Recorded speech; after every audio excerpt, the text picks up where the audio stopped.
जब हम गर्मी की छुट्टियों में नानी के घर में रहते थे, जब हमारी उम्र 5, 6, 7, 8 साल हुआ करती थी, तो दिन भर क्या करें छोटे से कस्बे के अंदर। तो शाम होते ही हमारी गली में पुस्तकालय था, हम लोग वहाँ चले जाते थे और पढ़ते थे। वो जो जीवन के पढ़ने का जो अवसर मिला, उसी ने हमें आगे बढ़ाया। इसलिए मैं इस बात को बहुत अच्छी तरह समझ सकता हूँ कि किसी भी जगह के लिए पुस्तकालय का क्या महत्व होता है। लेकिन आज ज़माना बहुत बदल गया। मैं 50-60 साल पुरानी बात कर रहा हूँ। आज चलता फिरता पुस्तकालय आप सबके हाथों में आ गया है, जैसे मोबाइल फ़ोन कहते हैं, और उस पर व्हाट्सएप बाबा बैठे हुए हैं, वो आपकी हर चीज़ पूरी कर देते हैं।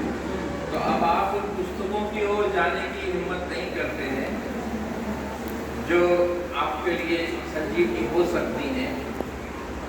इस फोन पर जो कुछ पढ़ते लिखते हैं वो बहुत क्षणिक होता है, लेकिन जब आप कोई पुस्तक पढ़ते हैं, 2-4 प्रश्न पढ़ने के बाद आपका मन रमता है, आप कुछ सोचने लगते हैं, किताब बंद कर देते हैं, सोचते हैं, वो आपकी स्मृतियों में बहुत दूर दूर तक जाता है।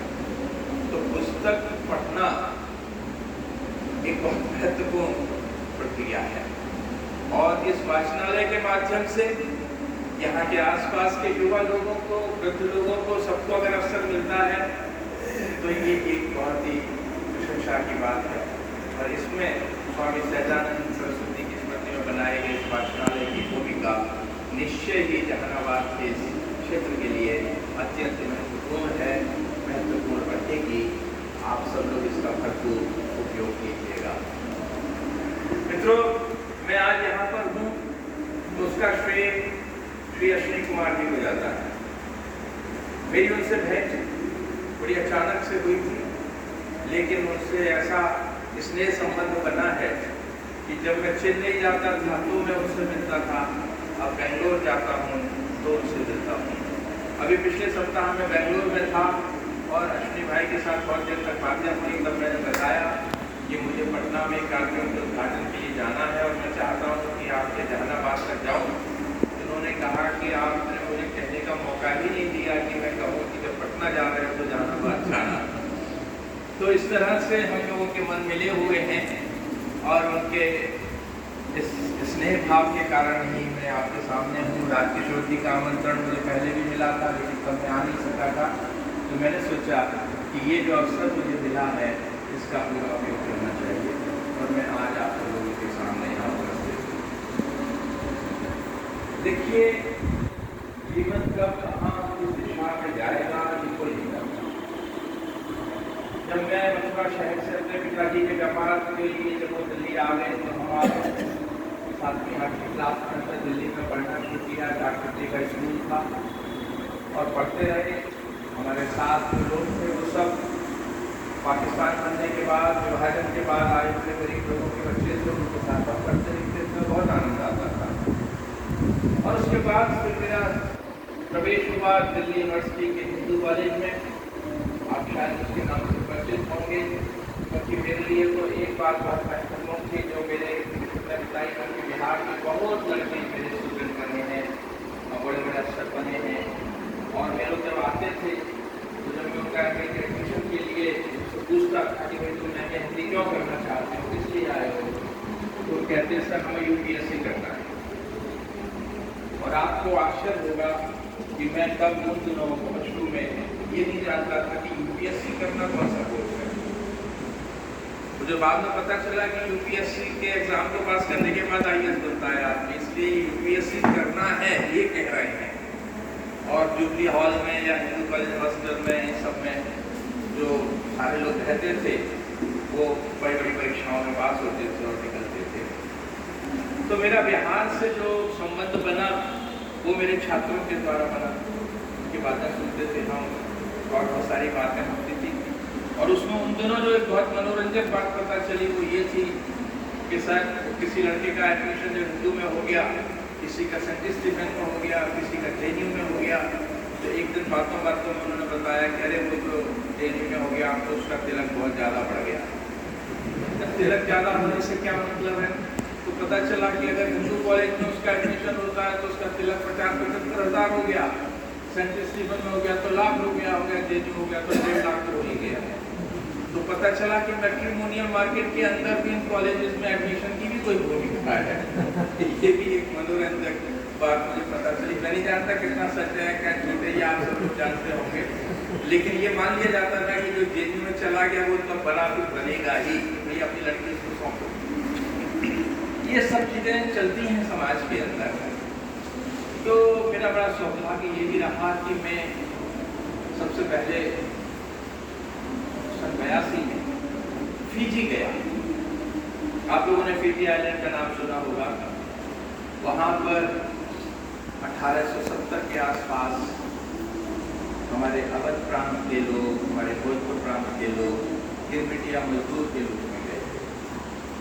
और मेरा पहले बार जो परिचय हुआ था सन 1965 में, जब मैं हिंदू कॉलेज में पढ़ने गया था, फर्स्ट ईयर में था, तो पहले दिन जिस लड़के से मुलाकात हुई थी उसका नाम था विवेकानंद शर्मा, और ये फिजी से आए पढ़ने के, हमारे क्लास फेलो बने थे।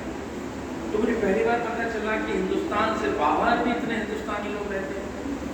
वो कैसे गए, कितनी तकलीफ उठाई, कैसे पानी के जहाज़ों में अंग्रेज लोग ले जाते थे वहाँ करने की खेती कराने के लिए, ये सब चीज़ें पता चली। और फिर मेरे जीवन की दिशा बदल गई और मैं प्रवासी भारतीयों से जुड़े हुए बहुत सारे काम भी करने लगा, बहुत सारे लोगों से परिचित हुआ। आप ही के बिहार के एक बड़े प्रसिद्ध व्यक्ति थे लक्ष्मी प्रसाद सिन्हा, वो विदेश मंत्रालय में हिंदी के अधिकारी थे, उनसे परिचय हुआ। और वो मुझे हमेशा कहते रहते थे कि तुम मेरे साथ विदेश मंत्रालय में अफसर होकर आ जाओ। और मैं उनसे कहता था कि नहीं, मैं तो मास्टरी अच्छी लगती है, मैं तो बच्चों को पढ़ाने का काम ही करूँगा। आवाज नहीं आ रही है? पानी अच्छा। तो मेरा इस तरह से क्या हुआ कि फिर उन्होंने मुझे कहा कि नहीं, हिंदी का काम भारत में करने वाले बहुत लोग हैं, विदेशों में भी तो हिंदी का काम करना है, तो तुम निकलो बाहर। और उनकी प्रेरणा से फिर मैं काम करने लगा। विश्व हिंदी सम्मेलनों में काम किया, नागपुर के सम्मेलन के साथ काम किया, तो एक नई दुनिया खुलती चली गई।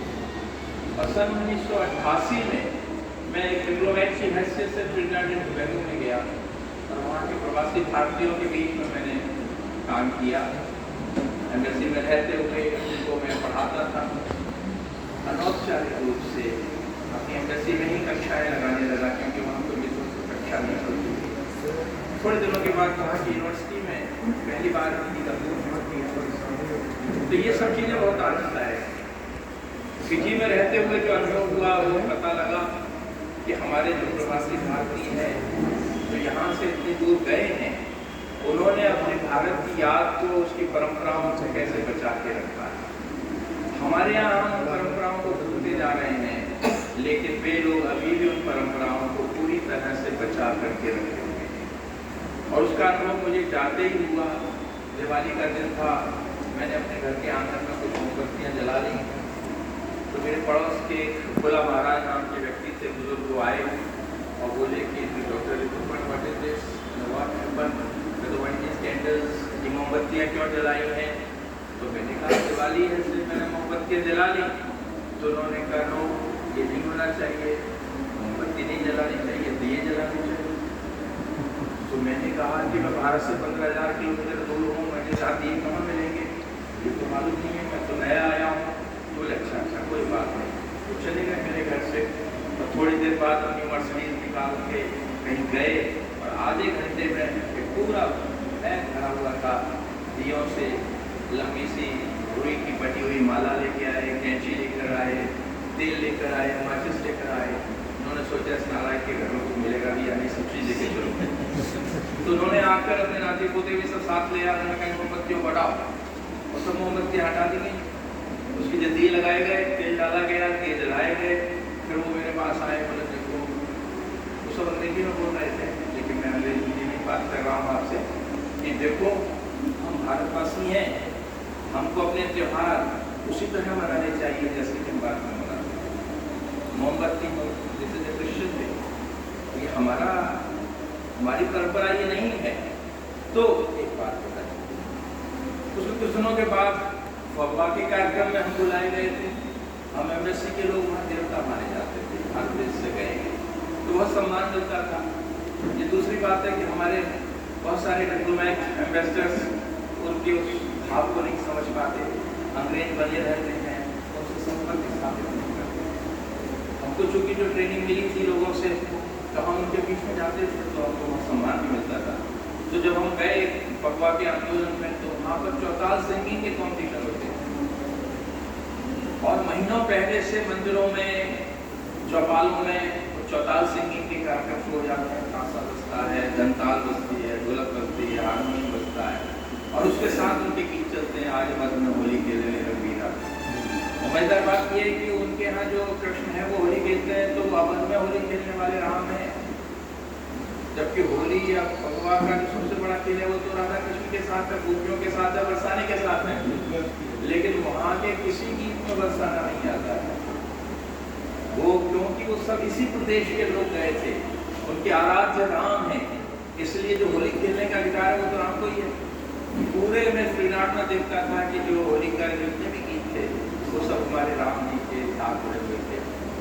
तो उसमें जब मैं कई कार्यक्रमों में गया खूब रंग डालते थे वो लोग, लेकिन एक बार बड़ा मनोरंजक आपको बताता हूँ कि जब हम गए तो गले मिलते थे लोग, फिर अचानक बोला बोल doctor Rituparna for a second. रुके, उन्होंने अपने कुर्ते की जेब में से एक डब्बा निकाला, अपने हाथ पे छिड़का, मेरे मुँह पे लगा दिया।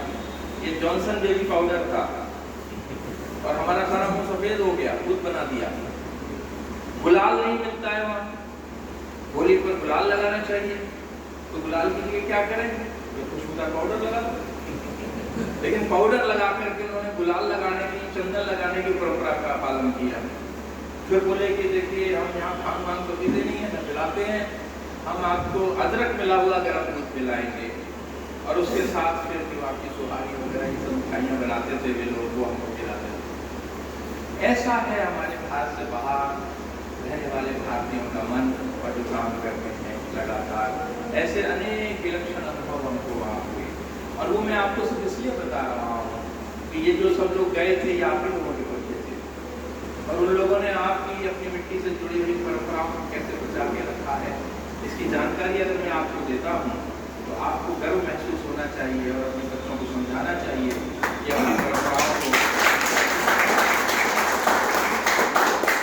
एक बार वहाँ किसी प्रवासी भारतीय के घर में शादी थी, लड़के की शादी थी, तो हमें बुलाया गया, हम भी गए वहाँ पर। तो लड़के की माँ हमारे पास आई और बोली यू आर माय भाई, कि मैं भाई हूँ, आप भारत देश से आए हैं इसलिए भाई है मैं आपके। तो बोले ये आपका लड़का तो मेरा जिसकी आप शादी हो रही है तो आप उसके मामू हुए। मैंने कहा जी मामू हुआ। तो बोले देखिए हमारे एक परंपरा है कि शादी के जो कपड़े पहनते हैं, जामा जोड़ा पहनते हैं, वो मामा पहनाता है, तो आप मेरे बच्चे को मामा बन करके जामा जोड़ा पहना दीजिए। तो हमने उनको जामा जोड़ा पहनाया।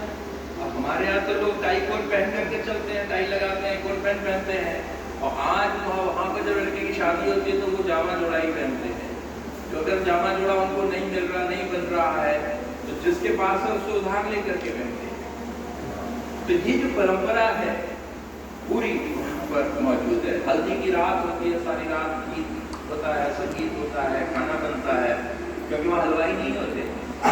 अब आ गए हैं कुछ थोड़े से, लेकिन ज़्यादातर लोग शादी की तैयारी रात से शुरू कर देते थे। बारात दोपहर को आएगी, खाना वाना खा के जाएगी, खाना खराब ना हो जाए, तो पूरी रात भोजन बनता था वहाँ पर। तो इसलिए वो कुकिंग नाइट उसको बोलते थे और उसके साथ सारे गीत होते थे। ये जो बात है हमारी पीढ़ियाँ, हमारे नए लोग ये नहीं जानते। हिंदुस्तान से बाहर जब आदमी चला जाता है तो उसके मन की क्या हालत होती है। हम यहाँ पर कितने भी आदमी बन जाएं, लेकिन हमारे बच्चे जब अमेरिका, लंदन, जर्मनी जाते हैं तो वहाँ जाकर के उनको याद आता है कि मेरा देश कैसा है।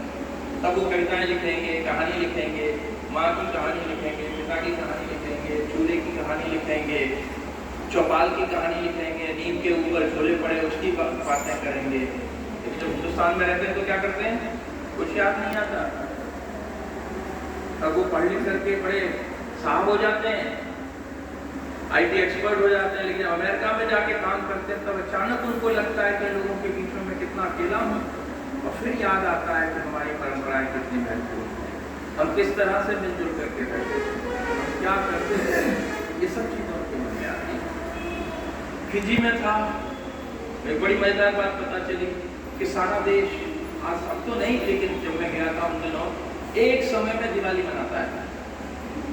हमारे यहाँ पंडित जी कहेंगे कि आज इतने बजे मुहूर्त है, मैं आऊँगा, पूजा करूँगा, सारे दिन शाम को पूरा दिवाली के पूजन का कार्यक्रम चलता रहता है।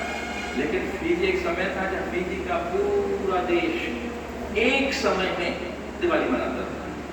तो मैंने कहा ये कैसे संभव है? हंसने लगे मेरे मित्र विवेकानंद जी का, मैंने जिक्र किया, वो वहाँ पर मंत्री बने थे, युवा एंड स्पोर्ट्स मंत्री भी थे, बहुत बड़े ओरेटर थे, बहुत अच्छा गाते थे, बहुत अच्छा बोलते थे। तो बोले मुझे कविया बोलते थे, कविता लिखता था, इसलिए बोलता था कविया सुन। मैं क्या करता था, मैं रेडियो स्टेशन पर जाता था अपना प्रोग्राम देने के लिए। तो दिवाली आने से हफ्ते 10 दिन पहले मैं कहना शुरू कर देता था कि 10 दिन के बाद इस दिन दिवाली है, शुभ मुहूर्त इतने बजे से इतने बजे तक का है, पूजा करने के लिए आप लोगों के पास ये सामान होना चाहिए, लिखिए। तो रेडियो पे बोल रहे हैं और सब लोग अपने अपने घरों में लिख रहे हैं, कलावा हो, घी हो, शहद हो, ये सारी चीज़ें वो लिखवा दिया करते थे।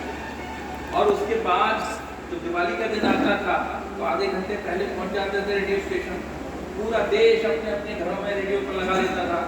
इधर रेडियो रख लिया, इधर अपने गणेश जी बैठा लिए, और वो पंडित जी जो है रेडियो से मंत्रोच्चार करके कहते थे अब आप घी चढ़ाइए, आप पंचामृत बनाइए, और सब अपने घरों में सब करते थे। तो तकनीक का उपयोग भी संस्कृति को फैलाने में कैसे हो सकता है, इसका एक अद्भुत प्रमाण मैंने ये देखा कि एक ही समय में पंडित नहीं है, कोई बात नहीं, दिवाली मना रहे हैं वो सारे के सारे लोग। तो ये चीज़ बड़ी महत्वपूर्ण है। एक चीज़ और आपको बताऊं, इन लोगों के लिए रामचरितमानस संजीवनी थी। अगर मानस नहीं होती तो ये लोग आत्महत्या कर के मर गए होते। इतने कष्ट भारतीयों ने वहाँ उठाए हैं अंग्रेजों के अत्याचार के, लेकिन हर बार वो ये कह करके वो ये मेरे राम था जैसा कहते। तो वहाँ पे बहुत सारी कीर्तन मंडलियाँ थी, जब मैं गया तो जाना पड़ता था जगह जगह, तो जाता था। तो मैं एक चीज़ मैंने नोट की कि हर आयोजन के बाद प्रसाद बनता था। उस जमाने में मिठाइयाँ नहीं होती होंगी, लड्डू नहीं बनता होगा, तो हनुमान जी का रोट, पता नहीं आपके यहाँ भी वो परंपरा है, तो वो रोट बनता था और उसके टुकड़े भी थे, सबको बांटे जाते थे हनुमान जी के रोट के। तो वहाँ जब रामायण का पाठ खत्म हो जाता था या सुंदरकांड या जो भी है चौपाइयाँ, तो उसके बाद जयकारे लगते थे, जैसे हमारे यहाँ लगते, सत्य सनातन महाराज धर्म की जय या रामचंद्र जी की जय, हनुमान जी की जय। और अंत में एक नारा लगता था जो आप लोगों ने नहीं सुना होगा, वो था रामायण महारानी की। कभी सुना? कभी आपने ये कल्पना की है कि रामायण महारानी हो सकती है? लेकिन इन प्रवासी भारतीयों ने अपने मनों के अंदर रामायण को एक महारानी के रूप में बिठा के रखा। मैं बड़ा चमत्कृत हुआ, मैंने कहा हमारी रामचरितमानस से हमारी रामायण ये महारानी कैसे हो? तो मैं जब वहाँ आर्काइव में काम कर रहा था तो मैंने पता किया, तो पता लगा कि 1874 में या 1874 में, यस, ये पूरा राज्य जो था फिजी का, और अंग्रेजों का जो हमारे हिंदुस्तान में ईस्ट इंडिया कंपनी थी उसको खत्म करके क्वीन विक्टोरिया ने सारा राज्य अपने हाथ में ले लिया, ब्रिटिश साम्राज्य। तो क्वीन विक्टोरिया के अंदर सारे लोग आ गए और ऑन हर मैजेस्टी सर्विस सारी चीजें होती थी। तो जो कुछ भी है वो महारानी की जय के नाम पर होता था। तो इन लोगों ने कहा कि होगी तुम्हारी महारानी विक्टोरिया, हमारी महारानी तो रामायण है जिसने हमें जिंदा रखा है। तो क्वीन विक्टोरिया के मुकाबले में इन लोगों ने रामायण को महारानी के रूप में प्रतिष्ठित किया। ये इनकी हिम्मत, सोच, समझ का एक बड़ा प्रबल उदाहरण मुझे देखने को मिला। और अद्भुत था उन लोगों का जो है, हम वो चीज़ें नहीं निभा पा रहे हैं जो आज लोग वहाँ पर कर रहे हैं। अच्छी बात है, क्यों? क्योंकि वो उनकी जिंदगी का सवाल है, उनकी अस्मिता का सवाल है। वो जिंदा नहीं रहेंगे अगर हम उन सब चीज़ों को नहीं अपनाएंगे। अपनी संस्कृति से अलग होकर के आदमी तो शंकु हो जाता है, वैक्यूम में चला जाता है। हमारा हिंदुस्तान में जो आज तकलीफ है वो यही है कि हम इतनी चीज़ों में बच गए हैं कि हमारा अपना कोई व्यक्तित्व नहीं रहा। हमारा व्यक्तित्व हिंदुस्तानी है। अगर वो हिंदुस्तानी व्यक्तित्व हमारा रहे, सारी जातियों से, प्रथाओं से, सब चीज़ों से अलग होकर के, तो दुनिया में हिंदुस्तान से बढ़िया कोई जगह नहीं। हर तरह से यहाँ पर हमारी राजनीति हमको बांटती जा रही है, हम बढ़ते जा रहे हैं छोटे छोटे टुकड़ों में, और एक दिन बर्बाद हो जाएंगे। ये आप सब लोग जानिए, हम भी जानते हैं, ये बात वो लोग भी जानते हैं। इसलिए वे लोग अपनी परंपराओं के माध्यम से अपने को जोड़े हुए, क्योंकि उन्हें मालूम है कि अगर हमने इन देशों में रह करके अगर अपने को आपस में जोड़ के नहीं रखा अपनी संस्कृति के माध्यम से, तो हम भी बर्बाद हो जाएंगे। इसलिए वहाँ पर खूब मंदिर भी है, मस्जिद भी है, गुरुद्वारे भी हैं, सब कुछ है, और उस सब के बाद भी लोग हिंदुस्तान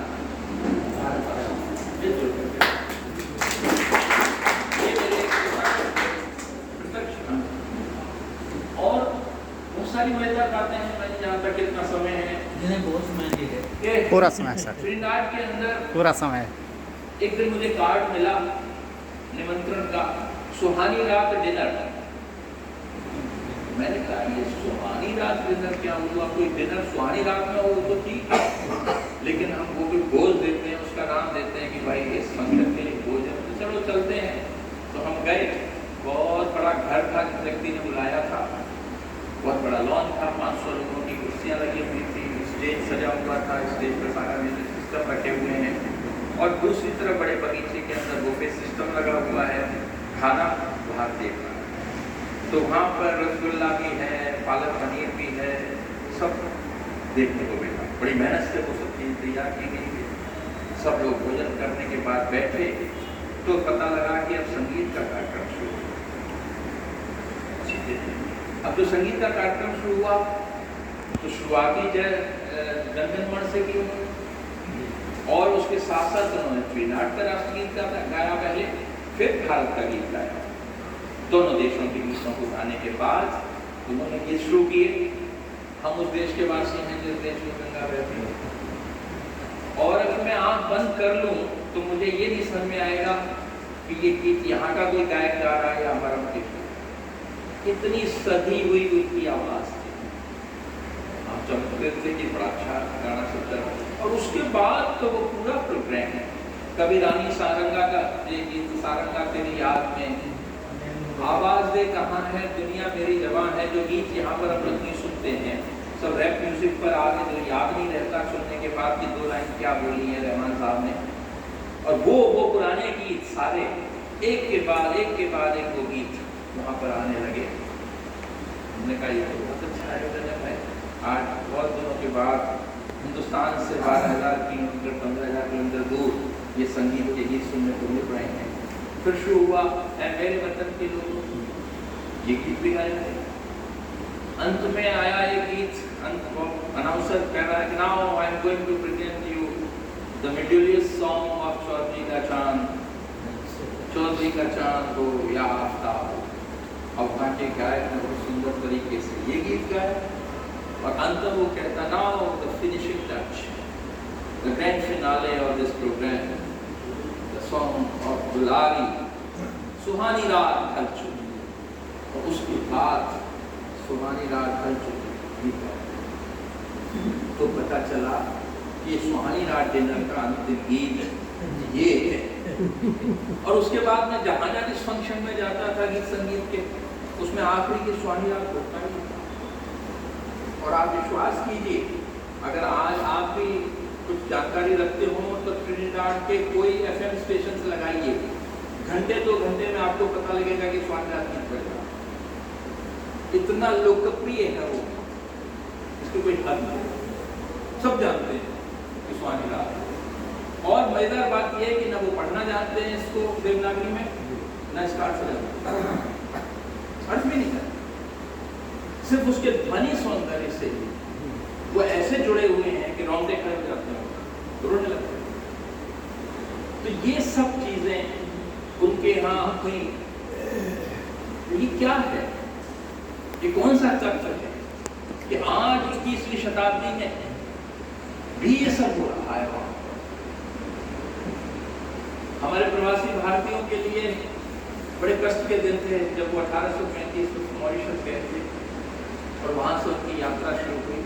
उनकी मेहनत की कहानियाँ जब अंग्रेज़ों की और उपनिवेशों पर पहुँचने लगी तो इन लोगों को फिर बुलाया जाने लगा, धोखे से बंधुआ मजदूर बना करके गिरमिट कह करके इनको बुलाया जाने लगा। मैं नहीं जानता आप लोग कितना गिरमिट का इतिहास जानते हैं। Agreement, Indian indenture labour system के माध्यम से इन लोगों को बुलाया जाता था। आप लोग जिस तरह से आपके भिखारी ठाकुर के विदेशिया के गीत यहाँ पर पूरे गांव में समाज में चलते थे, क्योंकि यहाँ से लोग जो पूरब में चले जाते थे कलकत्ता में और उनके घर परिवार के लोग उनको याद करते थे, वैसी स्थिति तो वो भी थी। अरे कलकत्ता से तो फिर भी आदमी आ जाएगा, लेकिन ट्रीनाट से 4 महीने की यात्रा करके कौन आएगा? तो उन लोगों के तो बहुत ज़्यादा बड़े थे और उन लोगों ने अपने तरीके से वहाँ पर अपना जीवन काटा और नए नए तरीके निकाले कि कैसे जिंदा रहना है। अब एक मजेदार घटना आपको और बताएं जो मैंने वहाँ पर सुनी कि शुरू में ये लोग गए तो गलती से युवा लड़के भी चले जाते थे, उत्साह में कि चलो देखते हैं क्या हो रहा है। लड़कियाँ भी चली गई, चली गरीब घरों की थी, उनको आरकटिए ने रिक्रूटरों ने बहकाया, वो भी कलकत्ते भेजते गई दूसरे डिपो में और फिर एग्रीमेंट अंगूठा करवा कर उनको पानी में भेज देते थे। तो घर के बड़े लोगों ने देखा वहाँ पर कि लड़का लड़की भी आए हुए हैं कहीं से अनजान तरीके से, उन दोनों में कुछ युवा होते तो आपस में बातचीत भी होती है। तो गाँव के लोगों ने सोचा भाई अगर कोई पूरी बात हो इससे पहले इनसे पूछ लो शादी वादी करना चाहोगे, तो उससे पूछा गया तो उन्होंने कहा ठीक है हमको शादी करने में कोई एतराज नहीं है, क्योंकि जाति प्रथा के सबसे बड़े बंधन टूट गए थे इस गिरमिट प्रथा में। ये ध्यान रखिएगा, यहाँ से जाने वाला व्यक्ति कोई भी जाति का रहा हो, लेकिन जब वो पानी के जहाज पर पहुंचा तो वो सिर्फ जहाजी भाई होकर के रह गया, मैं गिरमिटिया। लेकिन अंदर वहाँ जाकर के आज ट्रीनाट में कोई जाति प्रथा नहीं, जो है सब है भारतीय हैं, प्रवासी हैं। प्रवासी भारतीय वो भी शब्द बेकार हो गया क्योंकि वो तो वहीं के निवासी हो गए हैं। तो ये सब चीज़ें वहाँ पर चलती हैं। तो एक बुजुर्ग व्यक्ति थे, उनसे कहा गया कि साहब इनकी शादी करा दीजिए। तो बोला भाई पंडित थोड़ा मुझे तो कोई मंत्र आते नहीं है। तो बोले कि आप हमारे बड़े तो हैं, आप कुछ करिए। तो वो पंडित जी जो थे बड़े परेशान, इन लड़कों की शादी ब्याह मैं कैसे करूँगा, रोताई कैसे करूँगा। सोने लगे तो अचानक उनके मन में कुछ ख्याल आया, वो अच्छा चलो ये ठीक है। तो उन्होंने अगले दिन आसपास की सब महिलाओं को बुलाया कि घर से हल्दी लेके आओ, बाल्टी में डालो, एक धोती रंग दो। तो एक धोती को हल्दी के रंग में रंग करके पीला कर दिया गया, कुर्ता पीला कर दिया गया, वो उनका जामा जोड़ा हो गया एक तरीके से, उनका कुर्ता धोती हो गई। उसके बाद उनको उन्होंने यज्ञ के लिए तो आग जलाने में भी दिक्कत नहीं, सब चीज आ गई, घी आ गया, तो यज्ञ शुरू किया। उन्होंने कहा कि फेरे कराने हैं। तो उन्होंने कहा कि देखो भाई हमारे तो राम सीता सबसे बड़े आराध्य हैं और उनका विवाह जैसा पुनीत कर्म तो कोई और है नहीं। तो उन्होंने रामचरितमानस खोल करके सीता विवाह की पंक्तियाँ पढ़ना शुरू कर दी और तुलसीदास के द्वारा लिखे गए सीता विवाह के उस प्रसंग को पूरा गायन के द्वारा प्रस्तुत करके उन्होंने अपनी शादी करा दी और सफल शादी हुई, कभी नहीं टूटी, कोई तलाक लाक तो हुआ नहीं। तो ये जो हमारी आस्था विश्वास है ये बहुत बड़ी, तो ये जो हमारी पूरी संस्कृति की विरासत है ये हमको कैसे कहाँ बचाती है, कैसे उसका जो है हमें उसका फर्क पड़ता है, ये हम सबको समझने की बात है। बहुत सारी बातें हैं बंधु, इनकी कोई तो हरी कथा है चलती रह सकती है। मैं थोड़ी सी बातें आपको जापान के बारे में बता दूँ, क्योंकि उन्होंने कह दिया कि मैं जापान की धरती से आया हूँ। अब वो बड़ी दिक्कत वाली बात है, जापान की धरती पर मैं 10 साल रहा और जापान की सरकार ने मेरे वहाँ के काम को देख करके मुझे वहाँ की रेजिडेंसी भी दी है। मैं चाहूँ तो मैं जापान की धरती पर बस सकता हूँ, अगर नागरिक नहीं मिला, मतलब मेरा घर हो सकता है, सब कुछ हो सकता है, लेकिन मैंने चुना है कि मैं भारत में हूँ। मैं जापान जाता रहता हूँ, मित्र लोग हैं, मिलता जुलता हूँ। जापान की लोक कथाओं का मैंने अनुवाद भी किया है जो मैं आप लोगों के लिए लाया हूँ। ये 2 किताबें हैं जापान की लोक कथाओं का जो मैंने निश्चित से छपी है, इनको आप पढ़ें।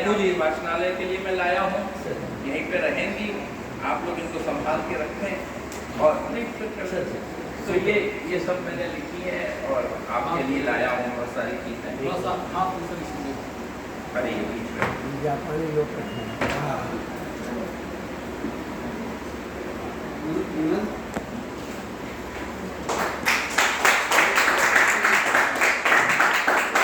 जापान की 2-3 बातें आपको बता देता हूँ।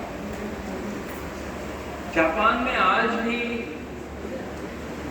बौद्ध धर्म को मानने वाले बहुत हैं, लेकिन उस तरह के रिचुअलिस्टिक नहीं है जैसे हमारे होते हैं हनुमान बाबा के दरबार में जाकर के कुछ करना ही है। वो मंदिर में जाते हैं, दर्शन करते हैं, ताली बजाते हैं, पैसा भी लेते हैं, झुकते भी हैं। मंदिर में जाने से पहले वहाँ पर एक पानी का कुंड होता है जिसके अंदर निरंतर पानी बहता है। वहाँ बड़े बड़े बांस की बनी हुई कटोरियों के चम्मच होते हैं, उनसे पानी लेकर के आदमी अपने आप को शुद्ध करता है, हाथ धोता है जैसे हमारे यहाँ होता है। अंदर जाने पर वहाँ एक बहुत बड़ा एक पात्र होता है जिसके अंदर अगरबत्तियाँ लगाई जाती हैं और उन अगरबत्तियों की जो धूल है उससे वो भरी हुई है और वो लोग अगरबत्ती लेते हैं, जलाते हैं, उसमें रखते हैं और उसके बाद उस धुएं को इस तरह से अपनी ओर लेते हैं। आप याद कीजिए, हम लोग जब आरती लेकर कोई आता है हमारे पास तो हम लोग धुएं को लेते हैं ना, तो इस तरह से वो धूम्र स्नान भी करते हैं। न जाने कितनी ऐसी चीज़ें हैं जो हमारी परंपरा से जुड़ी हुई हैं, जो बौद्ध दर्शन के साथ जापान पहुँची थी और उनको आज वो निभाते हैं। कई बार हमारे मित्र ये कहते थे कि हिंदुस्तान में जो बहुत सारी परंपराएं समाप्त हो रही हैं वे आपको जापान में अपने रूपों में मिल सकती हैं।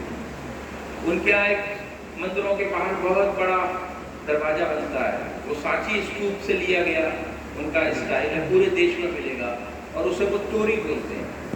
तोरी, ये तोरी तोरण से बना शब्द, तोरण है उससे बना शब्द है तोरी। ऐसे न जाने कितने शब्द हैं जो जिनका मूल जो है वो भारत से गया है, संस्कृत से गया है, पाली प्राकृत से गया है और जिसको वो प्रैक्टिस करते हैं वहाँ पर अभी भी। तो उस देश के अंदर मैं जिस विश्वविद्यालय में पढ़ाने गया उसका नाम है Tokyo university of foreign studies. ये वो विश्वविद्यालय है जो 1908 से हिंदी, उर्दू, फारसी के रूप में हिंदुस्तानी पढ़ाता था। यानी कि इस दुनिया में अकेला पहला विश्वविद्यालय है जहां आज 100 साल से भी ऊपर हो गए, लगभग 115 साल हो गए, तब वहाँ हिंदी की पढ़ाई शुरू हुई थी। और उसके दूसरे प्रोफेसर बनकर के जो भारत से गए थे उनका नाम था मौलाना बरकतुल्लाह खां भोपाली। वो फारसी के, हिंदी के, उर्दू के विद्वान थे और उनके नाम पर भोपाल के अंदर एक यूनिवर्सिटी भी है बरकतुल्लाह खां, वो वहाँ पर पढ़ाने गए। और जब अंग्रेजों का बहुत दबाव बढ़ा तो वहाँ के राजा ने, सम्राट ने कहा कि अब बरकतुल्लाह साहब आप निकल जाएं यहाँ से तो बेहतर है, हम क्षमा चाहते हैं, आपको नहीं रख पा रहे, 5 साल हो गए हैं। तब वो वहाँ से चल करके गए और कैलिफोर्निया तक पहुँचे और गदर पार्टी के वो बड़े नेता थे। राजा महेंद्र सिंह के साथ मिलकर के उन्होंने स्वतंत्र भारत की सरकार बनाई थी। वो कभी Tokyo university of foreign studies में पढ़ाते थे जिसमें मैं पढ़ाने गया 2002 में। तो कहने का तात्पर्य ये है कि जापान एक ऐसा देश है जिसने बहुत पहले ये समझ लिया कि भारत उनके लिए कितना महत्वपूर्ण है और भारत महत्वपूर्ण है तो उसकी भाषा भी महत्वपूर्ण है। अगर हमारे देश में उस देश की भाषा जानने वाले लोग नहीं होंगे तो हमारे उनके साथ जो राजनीतिक और जो कूटनीतिक संबंध हैं वो गहरे कैसे बनेंगे। तो इसलिए वहाँ पर इस चीज़ की पढ़ाई वहाँ शुरू हुई। और भारत में आने वाले जो उनके एम्बेसी में जो अफसर होते हैं, आपको ऊपर से लगेगा कि वो जापानी ही बोल रहे हैं या अंग्रेजी थोड़ी बहुत बोल रहे हैं, लेकिन उनमें से बहुत सारे लोग होते हैं जो हिंदी जानते हैं। आजकल जो एम्बेसडर है वो धारा प्रवाह हिंदी बोलते हैं, लेकिन हमारा एम्बेसडर जो जाता है वो कहता है मुझे हिंदी नहीं आती, मेरी हिंदी बड़ी कमजोर है।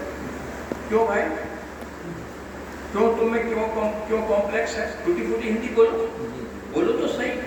लेकिन वो अंग्रेजी बोलते हैं, वो कौन से बहुत महान अंग्रेजी होते हैं, उसके अंदर कौन वो बड़ा शैली पीट्स और वर्ड्सवर्थ को कोट करते हैं। तो ये जो हमारे कॉम्प्लेक्सेस हैं इसने हमारे हिंदुस्तान की इज्जत को नीचे हमेशा गिराया है। तो ये जो बदलाव आ रहा है आज कि हमारे बड़े बड़े नेता बाहर जाते हैं हिंदी में बोलते हैं, उससे फर्क पड़ रहा है, भारत के सम्मान पर फर्क पड़ रहा है। आज से 20 साल 15 साल पहले या 10 साल पहले हमको जिस तरह से देखा जाता था, आज विदेश का कोई आदमी हमको उस दृष्टि से नहीं देख सकता। जैसे ही हम कहते हैं हम भारत से आए हैं, वो लगभग सतर्क हो। ये हम जो सोया हुआ हमारा स्वाभिमान है, ये हमारी भाषा से तो जागेगा, तो वो भाषा की रक्षा हम क्यों नहीं करते?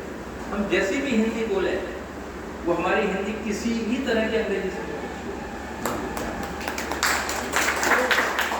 हिंदी के महत्व को नहीं समझा। अंग्रेजी सीखिए, बहुत अच्छी भाषा है, अंग्रेजी बोलिए, बहुत अच्छी भाषा, कोई दिक्कत नहीं है, लेकिन अपनी भाषा के कॉस्ट पर आप अगर ये करेंगे तो आपको कोई दुनिया सम्मान नहीं देगी। मैं एक बार पेरिस में फंस गया, फ्रांस में। मैं, मेरे 2 छोटी बच्चियाँ और मेरी पत्नी फ्रांस पेरिस हवाई अड्डे पर उतरे। हमने सोचा हम जाएंगे और कहेंगे कि हमसे होटल दे दो, तो वहाँ पर काउंटर होते हैं बुकिंग के, उनके पास गए। उन्होंने कहा ठीक है, इतने पैसे लगेंगे, इतने सब कुछ हो गया, पेमेंट वगैरह कर दिया। मैंने कहा अच्छा बताइए आपका जो होटल है वो कहाँ है, कैसे है? मैं तो जानता नहीं हूँ, क्या कहूँ टैक्सी वाले से। तो उन्होंने वो नाम बोला। अब वो नाम की अंग्रेजी की स्पेलिंग तो कुछ और, क्योंकि बहुत सारे उनके यहाँ अक्षर जो है साइलेंट है। अब मैं जो लिखा हुआ उसके हिसाब से बोल रहा हूँ, तो नो ये है। मैं परेशान हो गया, तो मैंने कहा अच्छा रुकिए, आप बहुत धीरे धीरे बोलिएगा, आप क्या कह रहे हैं। तो वो धीरे धीरे बोलने लगी, मैंने देवनागरी में लिख लिया उच्चारण। तो मैंने उससे कहा कि ये उच्चारण है, तो मेरा मुँह देखने लगी, अब आपको इतनी जल्दी कैसे उच्चारण आ गया? तो मैंने कहा ये मेरी देवनागरी लिखी है, उसकी ताकत है, सही बात, हर ध्वनि को लिख सकती है, तुम्हारी भाषा नहीं लिख सकती। तब मैं उसके सहारे जाकर के टैक्सी वाले को बोला, तो मुझे लेके होटल गया। लेकिन उससे पहले मैं जिससे भी बात करूं, अंग्रेजी में कोई ना सुने। फ्रेंच के लोग अंग्रेजी सुनते ही मुंडक खा जाते हैं। आप कहिए अंग्रेजी नहीं आती, आपको हिंदी आती है, बक बक करते रहिए, वो धीरे धीरे फिर आपको अंग्रेजी में बता देंगे। लेकिन अगर आपने उनको अंग्रेजी झाड़ी तो उनका स्वाभिमान जाग जाता है, क्योंकि इंग्लैंड से तो उनकी लड़ाई थी, पीटा था उन्होंने, तो इसलिए वो भड़क जाते हैं। अब आप ये सोचिए कि हम सोचते हैं कि हमने अंग्रेजी सीखी, हम दुनिया के किसी भी कोने में चले जाएंगे। ये भ्रम फैला रखा है लोगों ने कि अंग्रेजी से दुनिया में काम चल जाता है। ऐसा नहीं है, ऐसा नहीं है। उसके लिए आपको और बहुत सारे प्रयत्न करने पड़ेंगे, काम चलेगा, लेकिन इतना आसान नहीं है कि आप कहीं कैसे चल जाएगा। ये मैं परफेक्शन होता आपको बता। तो ये सारी चीजें जब आप देखते हैं तो पता चलता है क्या। तो जब जापान में हम गए इस यूनिवर्सिटी में पढ़ाने के लिए, तो अभी मैंने शुरुआत की थी फर्स्ट ईयर के साथ। तो सितंबर के महीने में मेरे पास लड़कियाँ आए मेरी क्लास के फर्स्ट ईयर के। तो उन्होंने कहा कि सर हमको आप भारतीय खाना बनाना सिखाइए। खाना बनाना सिखाने का क्या मतलब है? बोला जी वो आप करी, वो हर सब्जी को करी बोलते हैं, करी बना के बताइए, समोसा बताइए, मसाला चाय बताइए। तो मैंने कहा भाई ये सब मेरे कॉन्ट्रैक्ट में थोड़ा लिखा है कि मैं तुमको पाक विद्या भी सिखाऊंगा। तो बोले कि सर ऐसा है कि हमारी एक परंपरा है कि हम जिस देश की भाषा पढ़ते हैं उसका भोजन बनाना भी हमको आना चाहिए, उसका भोजन कैसा होता है इसकी जानकारी हमें होनी चाहिए। ये हमारे कैरिकुलम का हिस्सा। आप प्रोटेक्शन और कोई बात नहीं, आप मेरे घर आइए, क्या सब्जी खाएंगे? बोला उसकी आप चिंता मत करिए, सब्जी आप लेके आएंगे, आप सिर्फ हमें समोसा बनाना और ये सब सिखा दीजिए। मैंने कहा अच्छा तुम आओगे तो हम खाना भी खाएंगे, हम रोटी बना के रखेंगे। तो मैं अकेला रहता था, मेरी पत्नी जो भारत थी तो यही गए थे, बता रहे थे अपना। तो मेरी माँ ने मुझे खाना बनाना सिखाया, शायद से पता होगा कि जाएगा जापान जाएगा, लड़का पढ़ाई करेगी। तो मुझे वो कला काम में आई, तो बच्चे लोग मेरे घर आए। सब्जी क्या लेके आए? एक काशी फल, कुमड़ा बोलते, कोहड़ा वो लेकर के आए। तो हमारे यहाँ तो बस सस्ती सब्जी बन जाती है। तो मैं कह रही तुम क्या ले आए हो? तो सर तो सबसे महंगी सब्जी है, उसको खाबूचा बोलते हैं वहाँ पर। तो बोले ये बहुत महंगी सब्जी है, ये हम खाएंगे। अरे बाप रे, मैंने कहा चला। अब वो जब मैंने उसे काटा, वो इतना पका था, पीला एकदम, कि मेरे हाथ पीले हो।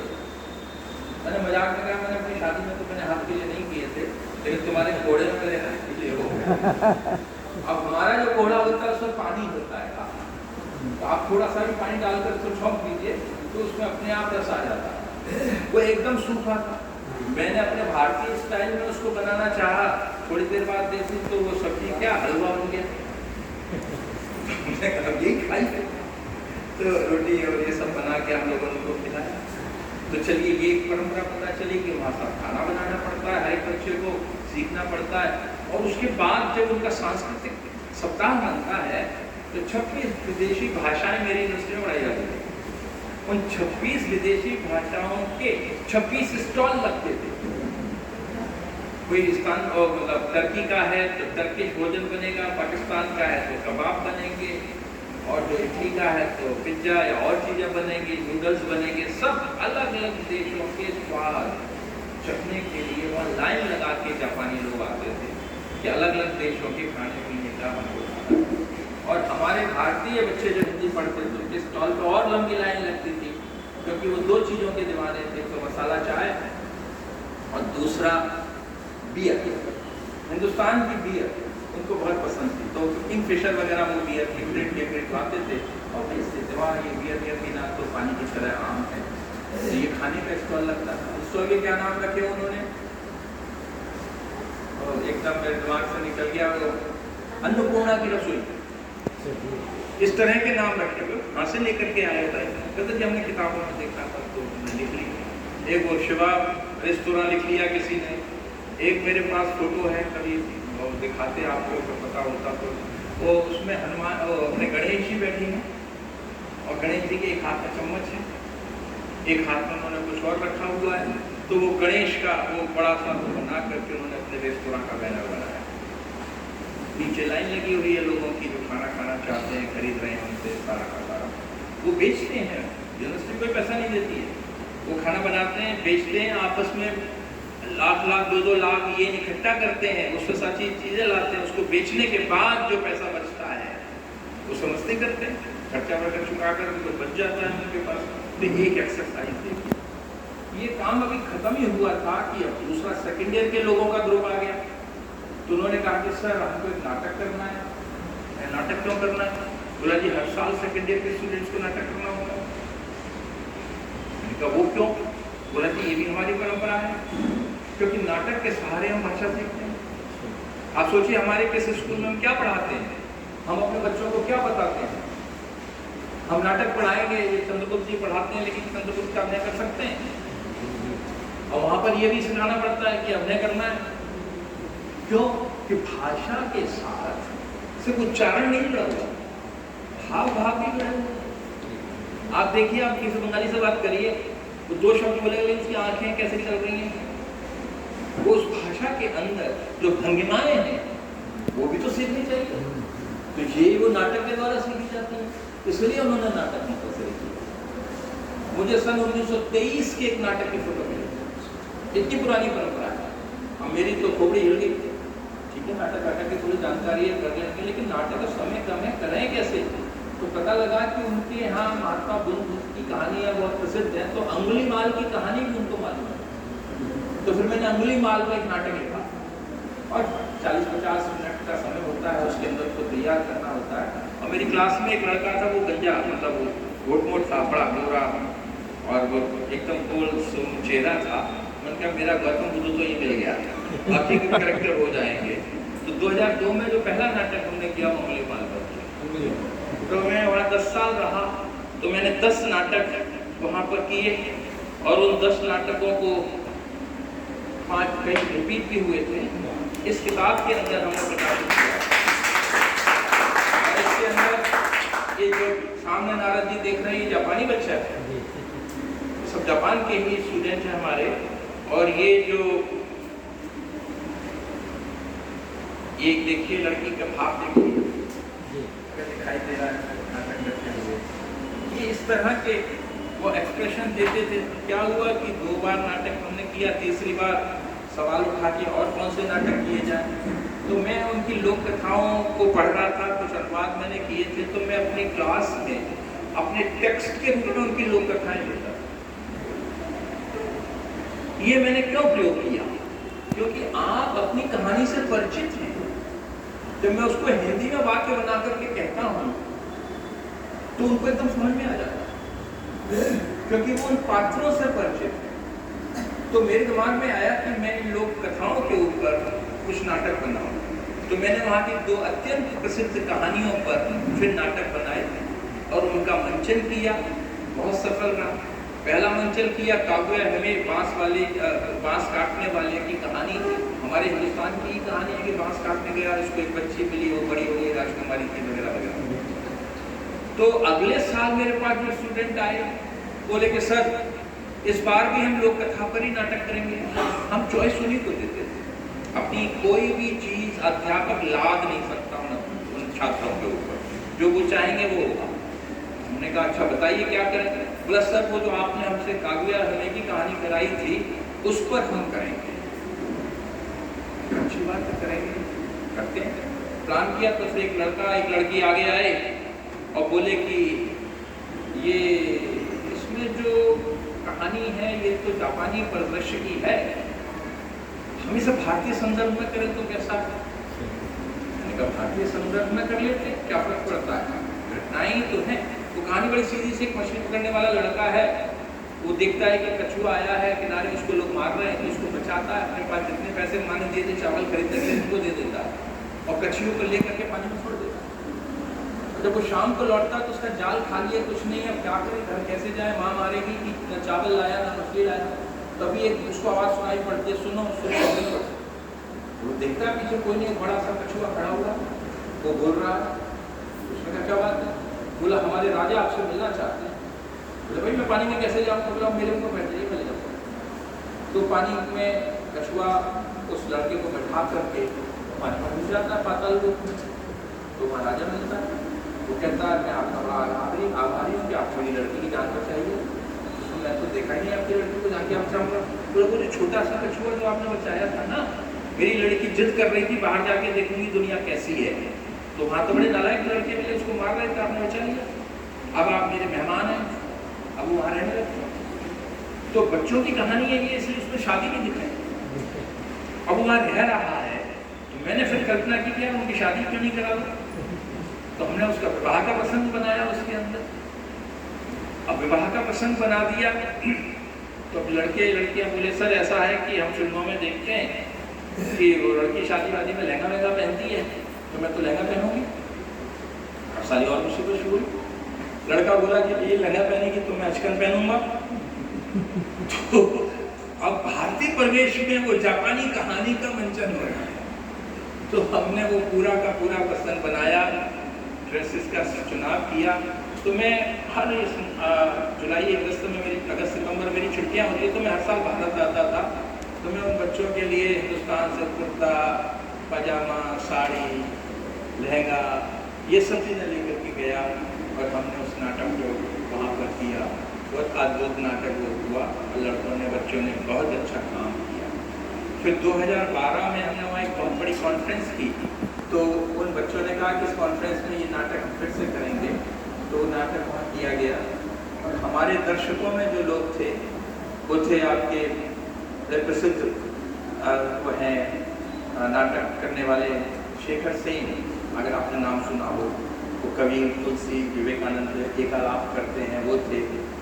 आपकी ससुराल गेंदा फूल का गीत सुना है आप लोगों ने? ससुराल गेंदा फूल वो कौन पीढ़ी जलाई है, कौन गाती है? रेखा विशाल भारद्वाज, वो भी हमारी एक अतिथि थी। एक फिल्मों में काम करते, 3 इडियट वगैरह में काम किया, अतुल तिवारी वो भी वहाँ मौजूद थे। जनसत्ता के एडिटर ओम खान भी वहाँ थे। हंगरी की प्रोफेसर, डेनमार्क की प्रोफेसर, बहुत सारे लोग थे। उनके सामने उन लोगों ने वो नाटक पेश किया और उन लोगों ने बहुत उसका स्वागत किया, उनको अच्छा लगा। वो नाटक और उसके फोटो भी इस किताब में हैं, कभी आप देखिएगा। तो ऐसे अनेक अनुभव हैं जो जापान प्रवास के दौरान मैं उनसे 2-4 हुआ, उनसे मेरी भिड़ंत हुई, मेरा अवसर मिला। तो ये सब कुछ बातें मैंने आप लोगों से कही इसलिए कि आप सोचेंगे कोई विद्वान आया भाषण करने के लिए, भाई भाषण करना नहीं आता। तो अपने पास जो बीती बातें हैं वही मैं आपको सुना सकता हूँ, वही मैंने आपको सुनाई। आपने बहुत धैर्य के साथ इस गर्मी में, इस उमस भरे वातावरण में मेरी बातों को सुना है। मैं आप लोगों का आभारी